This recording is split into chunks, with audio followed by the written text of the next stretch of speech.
وَإِن طَائِفَتَانِ مِنَ الْمُؤْمِنِينَ اقْتَتَلُوا فَأَصْلِحُوا بَيْنَهُمَا فَإِن بَغَتْ إِحْدَاهُمَا عَلَى الْأُخْرَى فَقَاتِلُوا الَّتِي تَبْغِي حَتَّى تَفِيءَ إِلَى أَمْرِ اللَّهِ فَإِن فَاءَتْ فَأَصْلِحُوا بَيْنَهُمَا بِالْعَدْلِ وَأَقْسِطُوا إِنَّ اللَّهَ يُحِبُّ الْمُقْسِطِينَ۔ اور اگر ایمان والوں کے دو گروہ آپس میں لڑ پڑیں تو دونوں کے درمیان صلح کروا دو، پھر اگر دونوں میں سے ایک دوسرے پر زیادتی کرے تو اس گروہ سے لڑو جو زیادتی کرتا ہے یہاں تک کہ وہ اللہ کے حکم کی طرف پلٹ آئے، پھر اگر وہ پلٹ آئے تو دونوں کے درمیان انصاف کے ساتھ صلح کروا دو اور انصاف کرو، بے شک اللہ انصاف کرنے والوں سے محبت کرتا ہے۔ ابو ہریرہ رضی اللہ تعالیٰ عنہ فرماتے ہیں کہ قیامت والے دن اللہ 7 لوگوں کو اپنے عرش کا سایہ نصیب کرے گا، اس دن جب اس کے سائے کے علاوہ کسی اور کا سایہ نہیں ہوگا۔ وہ سب سے پہلے کون سا ہوگا بندہ؟ عادل حکمران، عدل کرنے والا، انصاف کرنے والا۔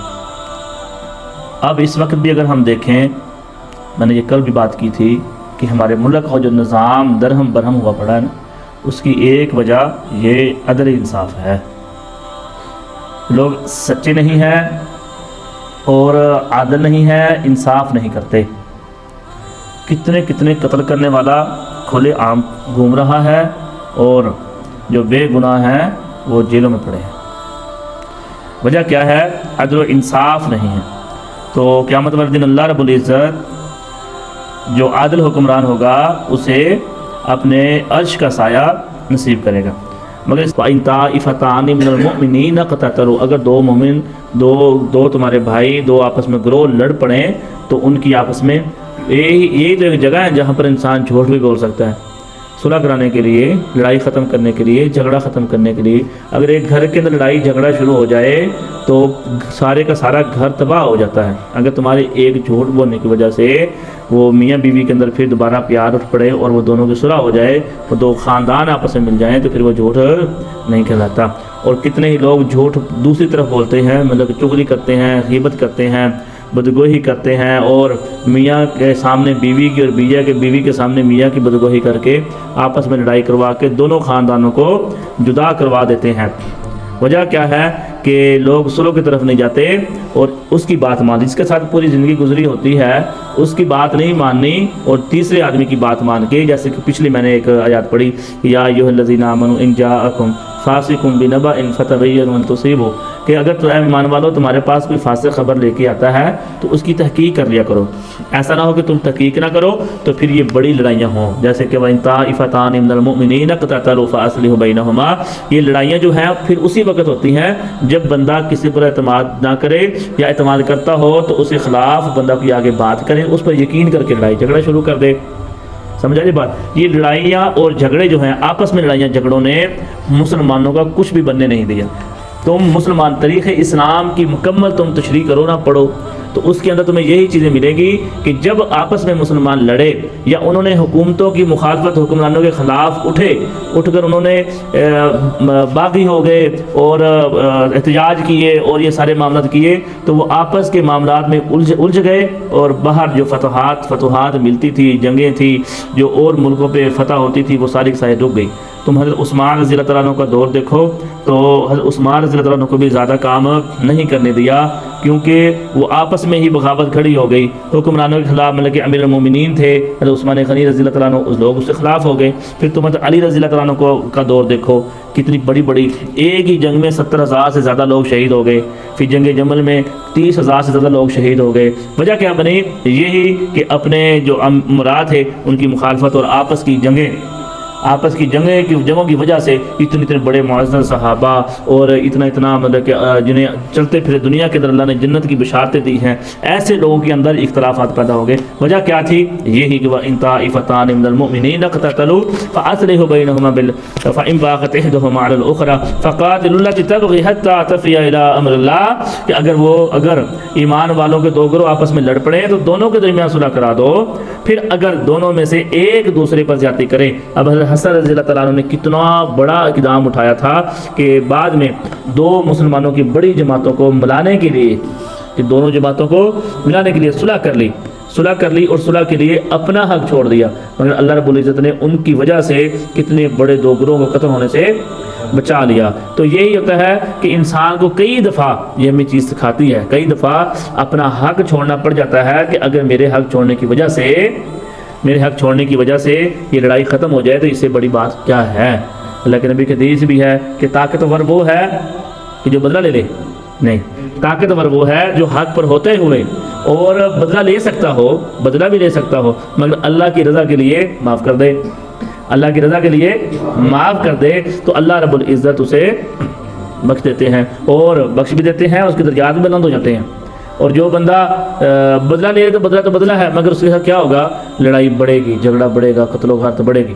اب اس وقت ہمارے معاشرے کے اندر لوگ ایک بننے کی وجہ سے، ایک ٹپے کی وجہ سے، یہ جو پیلیوں کے اندر نہیں ہوتے، جو ہم یہ کرتے ہیں، فصلیں کرتے ہیں، فصلوں کے اندر جو بننا ہوتا ہے، اور ایک منٹ پانی یا دو منٹ پانی کی وجہ سے بڑے بڑے قتل ہو گئے۔ ابھی پچھلے دنوں میں ایک میں تحریر پڑھ رہا تھا، اس نے لکھا ہوا تھا 2 سگے بھائی، جگہ ویران پڑی ہے، روڈ کے اوپر ہے، کوئی فصل نہیں، اس نے گاڑی خالی پلاٹ ہے، اور ایک کی اس طرف قبر ہے اور اس کی اس طرف قبر، باپ نے بنائی ہے دونوں بیٹوں کی قبریں، اور ساتھ میں لکھا ہے کہ یہ سگے بھائی ہیں، اس زمین کی وجہ سے یہ دونوں قتل ہو گئے ایک دوسرے کو مار کر۔ تو کیا معاملات ہوئے؟ یہ واللہ علم، اگر زمین کی وجہ سے وہ دونوں قتل ہو گئے۔ تو انسان جب ہم دیکھتے ہیں نا کہ یار یہ 2 بھائی آپس میں لڑ رہے ہیں، جھگڑا شروع ہو رہا ہے، تو ہمیں فوراً اس میں پڑھ کے وہ لڑائی کو ختم کرنا چاہیے۔ اور کئی ایسے شیطان قسم کے لوگ ہوتے ہیں کہ اس میں آ کر نا لڑائی کو بڑھاتے ہیں کہ لڑائی زیادہ ہو، لڑائی اور زیادہ ہو، لڑائی اور زیادہ ہو۔ تو جب تک کوئی حکومت یا کوئی حکمران واضح طور پر کفر کرے، اسلام کا انکار نہ کر دے، اس کی مخالفت نہیں کی جا سکتی، اس کے خلاف خروج اختیار نہیں کیا جا سکتا۔ وہ مسلمان کا، ہاں اگر وہ ظالم ہے تو اس پر صبر کرو، فرمایا کہ تم پر امیر کی اطاعت جو ہے وہ لازم ہے۔ اگر امیر منقے کے سر جیسا بھی ہو نا، کوئی غلام کو بھی اگر تم پر امیر مقرر کر دیا جائے تو اس کی بات ماننا، اس کی اطاعت کرنا تم پر لازم ہے۔ جب تک تم ایک جماعت کے ساتھ جڑے رہو گے، اپنی حکومت کے ساتھ جڑے رہو گے، اپنی آرمی کے ساتھ جڑے رہو گے، گورنمنٹ کے ساتھ جڑے رہو گے، تو تم بچے رہو گے۔ ہاں مثال کے طور پر آپ شناختی کارڈ پھاڑ کے پھینک دیتے ہو، کسی ملک میں جا کے پاسپورٹ پھینک دیتے ہو پھاڑ کے کہ میرا کوئی تعلق نہیں ہے پاکستان سے، بتاؤ تمہیں چھوڑیں گے لوگ؟ تمہارا تعلق جب تک اس ملک کے ساتھ، اس حکومت کے ساتھ رہے گا تو تم پر یہ سایہ بنے رہیں گے، تمہاری حفاظت ہوتی رہے گی کہ نہیں بھی یہ کون ہے؟ پاکستانی ہے، یہ پاکستانی کا اس کے پاس آئی ڈی کارڈ ہے، یہ پاسپورٹ وہاں کا ہے، وہاں کے رہائشی ہے۔ تمہاری عزت اور تمہارا جو معاملات ہوگا اس ملک کی وجہ سے ہوگا، کیونکہ تم اس کے ساتھ جڑے ہوگے۔ اگر تم نے چھوڑ کے خروج اختیار کر لو، پاکستان کے خلاف ہو جاؤ، تو تم بچ نہیں سکتے، ٹوٹ جاؤ گے، بلکہ اپنے ملک کا بھی نقصان کرو گے، اپنے ملک کو بھی آگے بڑھنے سے روک دو گے۔ مثال کے طور پر دے رہا ہوں کہ جب یہ پاکستان کے اندر دہشت گردی شروع ہوئی، لوگوں نے آرمی کے خلاف اور حکومت کے خلاف یہ سارے معاملات کیے، آپ مجھے خود اس بات کا بتائیں کہ ہم آگے بڑھے ہیں یا پیچھے ہو گئے ہیں؟ بہت زیادہ۔ جب بے نظیر قتل ہوئی تو اس وقت دنگے فساد بہت زیادہ ہوئے، بسیں جلائی، روڈ بلاک ہوئے اور بڑے بڑے نقصانات ہوئے۔ بتاؤ مجھے، ہم آگے بڑھے کے پیچھے ہو گئے؟ کیا جو ہمارے پر حکومت کر رہا تھا اور واضح طور پر کفر کا انکاری تھا؟ نہیں نا۔ کیا مشرف نے یہ کہا تھا کہ میں اسلام سے خارج ہوتا ہوں؟ یا اس نے کسی کو یہ کہا تھا کہ آج کے بعد تم لوگوں نے نماز نہیں پڑھنی، یا یہ کہا ہو کہ قرآن نہیں پڑھنا؟ چلو وہ تو ہو رہا، یہ پچھلی حکومت جو گزری عمران خان کی، اس میں لوگوں نے روڈ بلاک کیے، ساری حکومتیں بعض کے مخالف ہو گئی، تو کیا ہم نے ترقی کی ہے؟ جو چیز 10 روپے کی تھی وہ 100 روپے کی ہو گئی۔ وجہ کیا؟ ہم ترقی کی طرف جانے کی بجائے آپس میں لڑنے شروع ہو گئے اور حکومت کے خلاف ہو گئے۔ کیا عمران خان نے یہ کہا تھا کہ نماز نہ پڑھو، یا قرآن نہ پڑھو، یا اللہ کے راستے پر نہ نکلو، یا دین کے خلاف کوئی بات کی تھی؟ نہیں نا۔ تو اس کی اطاعت کرنا ہم پر اس وقت لازم تھی، مگر ہم نے اس کو چھوڑ دیا۔ اگر ہم دین اسلام کی روح سے دیکھیں تو جب یہ خروج ہوئے ہیں، نہ وہ ظالم تھا، نہ اس نے کسی پر ظلم کیا تھا، مگر ہم نے کیا کیا؟ آپس میں فسادات برپا کر دی۔ چاہے نواز شریف کی حکومت بھی ہو، اگر وہ واضح طور پر اس کا جو فعل ہے، اس کا جو عمل ہے، وہ اس کے ساتھ ہے، ہم اس کے زندگی کے اندر دخل نہیں دے سکتے دوسرے معاملے۔ اگر وہ واضح طور پر انکار کرے، دین اسلام کا انکار کرے، تو پھر ہم اس کے خلاف خروج اختیار کر سکتے ہیں۔ اگر ایسا نہیں ہے تو ہم اس کے خلاف خروج اختیار نہیں کر سکتے، چاہے نواز شریف ہو، چاہے عمران خان ہو، کوئی بھی ہو، جس کی حکومت قائم ہو جائے اور وہ حکومت کر رہا ہو، تو ہم اس کے خلاف خروج اختیار امیر کی اطاعت۔ اور اگر یہ معاملہ ہوتا تو بتاؤ ہمارے پاس علم ہے وہ امام احمد بن حنبل رحمۃ اللہ علیہ سے زیادہ ہے؟ نہیں نا۔ جو ایک وقت کا امام رہا ہے، جیلیں کاٹی ہیں، ایک لفظ کے پیچھے دیکھیں کہ وہ جب اس وقت کا حکمران تھا وہ یہی کہہ رہا تھا کہ تو یہ لکھ دے کہ جو قرآن ہے یہ اللہ کی مخلوق ہے، اس نے کہا نہیں یہ اللہ کی مخلوق ہو نہیں سکتی، یہ اللہ کا کلام ہے، یہ کلام اللہ ہے۔ تو اس بات پر پتہ نہیں کتنے سال اس نے جیل کاٹی اور بڑے زیادہ اس نے جیل کے اندر مارے کھائیں، اور بہت بڑا محدث تھا، امام تھا، بڑا اس نے بڑی حدیثیں لکھی ہے۔ بہرحال بڑی سزائیں اس نے برداشت کی۔ فرمایا ایسے کوڑے مارے جاتے تھے، اگر وہی کوڑے کسی پتھر پر یا کسی پہاڑ پر مارے جائیں تو وہ ریزہ ہو جائے، اتنے زیادہ اس پر ظلم ہوئے، مگر اس نے کسی بھی اپنے مرید کو اگر وہ اشارہ کرتا نا، لاکھوں اس کے شاگرد تھے تو وہ حملہ کرتے تو بہت بڑی جنگ برپا ہو سکتی تھی، بڑے زیادہ معاملات بن سکتے تھے، مگر اس نے حکومت کے خلاف خروج اختیار نہیں کیا، اور نہ ہی ایسے معاملات کی جو آج کے دور میں ہم لوگ کرتے ہیں۔ تو جب تک ہم صلح کے ساتھ اور بڑی محبت اور پیار کے ساتھ نہیں رہیں گے، اپنی حکومت کے خلاف نہیں دعویٰ بولیں گے تو ہمارا نقصان ہے، اور اگر ہم آرام سے رہیں گے تو ہماری حکومت بھی بڑے اچھے انداز سے چلے گی۔ دیکھیں امریکہ والے ہیں، کافر ہیں، مانتے ہیں ہم سے اپنے آپ سے حقیر سمجھتے ہیں کہ ہم نبی کی امتی ہیں، نبی کو ماننے والے ہیں، اور وہ کہاں کافر ٹھہرے۔ ان کے اندر تم اطاعت دیکھ لو کہ ان کی جو عوام ہے حکومت کے خلاف ہونا تو بہت بڑی کی بات ہے، ایک اشارہ بھی نہیں توڑ سکتے، ایسے ہے کہ نہیں؟ یورپ کنٹری میں جا کے دیکھ لو، کسی ملک میں بھی ایک اشارہ تک نہیں توڑ سکتا بندہ۔ تو حکومت مخالفت کرنا، خلاف کرنا تو بہت اونچی بات ہے نا۔ اور انہوں نے کتنے بڑے فیصلے کیے ہوتے ہیں، کتنی آرمی اس نے امریکہ میں کتنی آرمی مروا دی۔ اب وہاں پر جو حماس کے خلاف لڑ رہے ہیں وہ امریکی فوجی ہی ہیں، کیونکہ یہودیوں میں اتنی سخت نہیں ہے کہ وہ مسلمانوں کا مقابلہ کر سکے اور لڑ سکے۔ ہاں جی، ان میں تو اتنی سخت اور طاقت ہی نہیں ہے کہ وہ مسلمانوں کے خلاف، مسلمانوں کے ساتھ، مجاہدین کے ساتھ لڑ سکیں، تو وہ امریکن لڑ رہے ہیں فوجی۔ تو امریکی جو ہے عوام وہ حکومت کے خلاف بول نہیں سکتی، سمجھ آئی بات؟ جو حکومت جس کی قائم ہے بس اسی کی چلے گی جب تک اس کی حکومت کمپلیٹ نہیں ہوتی۔ کوئی ان کا ایک حکمران مجھے دکھا دو جس نے 2 سال بعد یا 3 سال بعد اس کو اتار دیا، جو بھی آیا اس نے اپنی حکومت پوری کی۔ ٹرمپ دیکھ لو، اوباما دیکھ لو، اب اس سے پہلے بش دیکھ لو، ایسے ہے کہ نہیں؟ جو اب ہے وہ آپ دیکھ لو۔ تو جب بھی ہمارے یہ معاملات ہوئے تو کام خراب ہی ہوا۔ رسول اللہ صلی اللہ علیہ وسلم نے ہمیں دعوت دی تو ہم نے آپ سے بیعت کی۔ صحابہ فرماتے ہیں آپ نے ہم سے جو عہد لیا اس میں یہ تھا کہ ہم نے بیعت کی سننے اور اطاعت کرنے پر، اپنی خوشی اور ناخوشی میں، اور اپنی تنگی اور آسانی میں، اور اپنے آپ اور دوسروں کو ترجیح دیے جانے پر بھی، اور اس بات پر کہ ہم صاحب امر حکمران سے امارت میں جھگڑا نہیں کریں گے الا یہ کہ تم سری کفر دیکھو جس کے متعلق تمہارے پاس اللہ کے ہاں واضح دلیل ہو۔ علی رضی اللہ تعالیٰ عنہ کا عمل اپنے خلاف جنگ کرنے والوں کو باغی سمجھنے اور ان سے لڑنے کے باوجود یہ تھا کہ وہ مسلمان ہیں، ان کے زخمیوں کو قتل نہیں کیا جائے گا، ان کے بھاگنے والوں کا پیچھا نہیں کیجیے۔ حضرت علی رضی اللہ عنہ کے دور کی بات کر رہا ہوں، جب باغیوں نے اٹھے نا، حضرت علی رضی اللہ عنہ کے خلاف جنگ ہوئی تو مسلمان آپس میں لڑ پڑے، اور اس وقت جو مسلمان قتل ہوتے تھے وہ جو قتل کرنے والے لوگ تھے نا وہ بھی جنازہ پڑھتے تھے، اور جو زخمی ہوتے تھے انہیں قتل نہیں کیا جاتا تھا، ان کی عورتوں کو قتل نہیں کرتے تھے، ان کے بچوں کو غلام نہیں بناتے تھے، اور ان کے مال کو تقسیم نہیں کیا جاتا، ان کے مال کو مال غنیمت نہیں بنایا جاتا تھا۔ تو وجہ کیا کہ انہیں مسلمان ہی سمجھا جاتا تھا، مگر وہ انہوں نے بغاوت کی۔ حضرت علی رضی اللہ عنہ کی حکومت قائم ہو چکی تھی، بیعت نہیں کی، کچھ زیادہ لوگوں نے بیعت کر لی، کچھ مخالف رہے، لیکن ان کی جو دور حکومت گزرا ہے نا اس میں زیادہ تر ایک جنگ و جدل ہی رہا ہے، اور آپس کے اندر ہی معاملات خراب رہے، مگر یہ ان کا عمل اللہ تعالیٰ جو سب پر ہی رحم کرے۔ فَإِنْ فَاصْلِحُوا بَيْنَهُمَا بِالْعَدْلِ، زیادتی کرنے والے گروہ کہ اللہ کے حکم کی طرف پلٹ آنے پر دونوں گروہوں کے درمیان عدل کے ساتھ صلح کرانے کا حکم دیا۔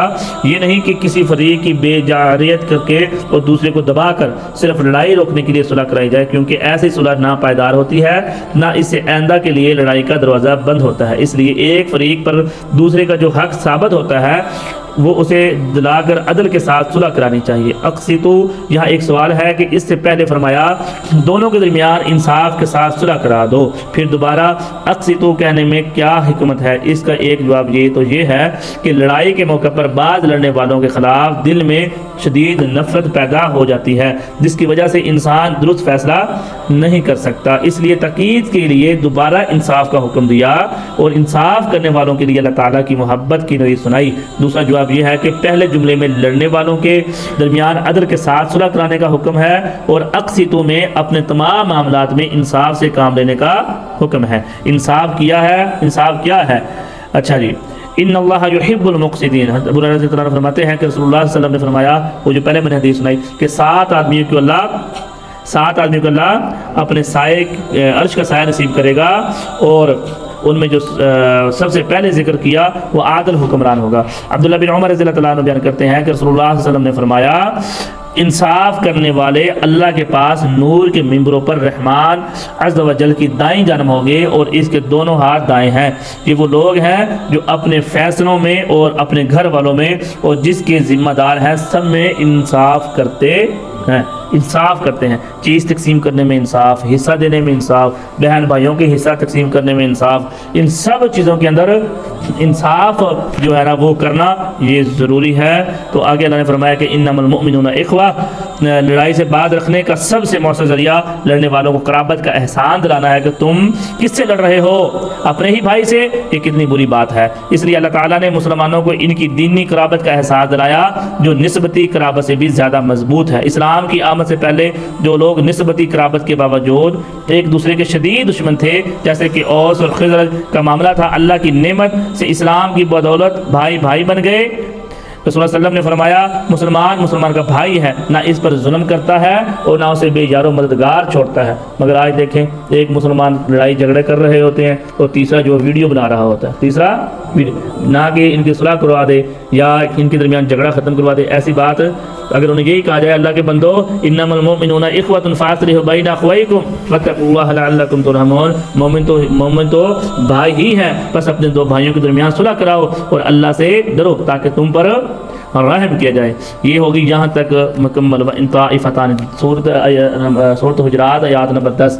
اس کے آگے اللہ رب العزت نے ہمیں کچھ چیزیں بتائی ہیں جن کی وجوہات کی وجہ سے لڑائی سٹارٹ ہوتی ہے، کن وجہ سے لڑائی سٹارٹ۔ ان میں یہی ایک ہے کہ ایک دوسرے کا مذاق اڑانا، قوموں پر فخر کرنا، غیبت کرنا، چغلی کرنا، ان ساری وجوہات ہیں یہ مین جن کی وجہ سے لڑائی جنم لیتی ہے۔ اللہ تعالیٰ ہمیں عمل کی توفیق دے اور اللہ رب العزت ہمیں اپنے حکومتوں کے خلاف نہ اٹھنے کی توفیق دے، ان کے ساتھ چلنے کی توفیق دے۔ جس کی حکومت قائم ہو جائے پھر انہی کی جو قانون ہے اسی کو فالو کرنے کی توفیق دے۔ تو یہ جو حکومت کے خلاف باغی بن جانا اور حکومتوں کے خلاف لڑائیاں کرنا، یہ جھگڑے کرنا، روڈ بلاک کرنا، یہ ساری چیزیں صحیح نہیں ہیں۔ اللہ تعالیٰ ہمیں عمل کی توفیق دے۔